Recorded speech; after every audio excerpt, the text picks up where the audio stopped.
is it about the shape of peninsulas or the environment of peninsulas that inspire you?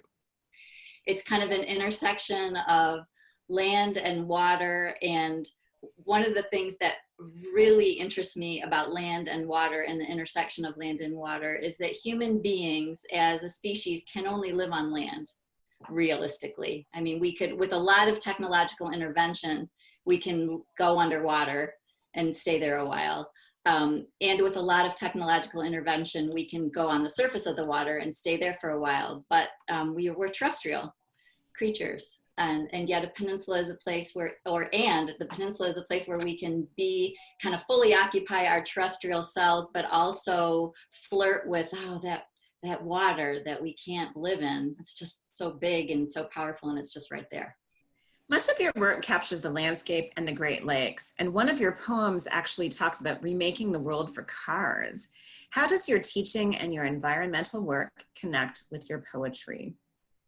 They're inextricable now. In my experience of the world and my experience of my life, they are absolutely intertwined, and they all inform each other. And when I stand in front of a classroom of students, I'm very much aware of the ways in which my writing life has sensitized me to words. I am the classic constantly revising as I speak, which my students sometimes laugh at me for. And then the activism, which I kind of describe myself as a semi-retired activist now, because it's all consuming. To be really effective as a grassroots environmental activist, it has to be the centerpiece of your life. And I have never been willing to put my family behind anything. So when I was raising my daughter, she of course came first.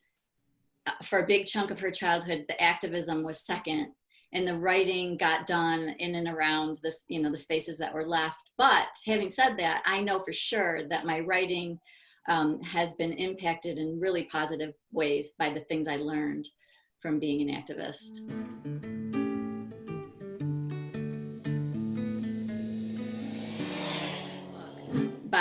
I have been pleasantly surprised by the fact that word keeps resurfacing when people ask me questions about my book or write about it. And it's funny because I do not consider myself to be a religious person. And I wouldn't probably not have, except for having put it into a poem, I probably would not have even used that word to describe something that's central to my day-to-day life. But I do have kind of a core belief that things will work out.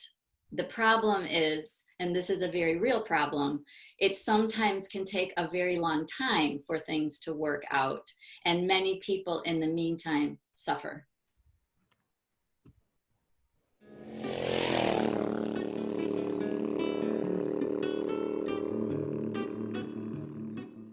But that it's interesting what you say about science, that you are looking to science when so many people are rejecting it, and you're bringing it into it seems like you're bringing it into your poetry.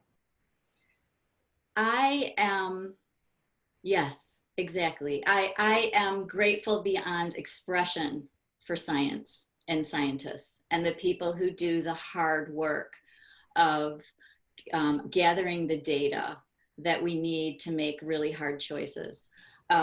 But I myself am very much a generalist, and I'm kind of, I'm very easily distracted. I like to think of it more of, my attention is frequently drawn by things and held. And for better or worse in my life as a writer, especially, that's what I have cultivated. And when some of my colleagues in the Institute at Western are scientists, and when I listen to them talk about their work, my primary emotion is to feel claustrophobic.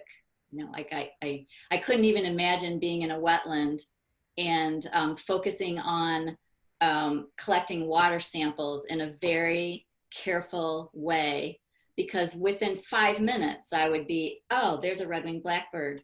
And then I would be, oh, and look, wait, there's rustling in that tree over there. I wonder what caused that. Yeah.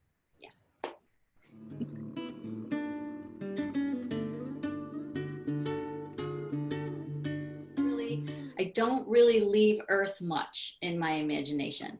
In other words, I don't go to the moon. I don't go to Mars. I don't even really go up into the stars with any kind of engagement other than being on Earth and considering them.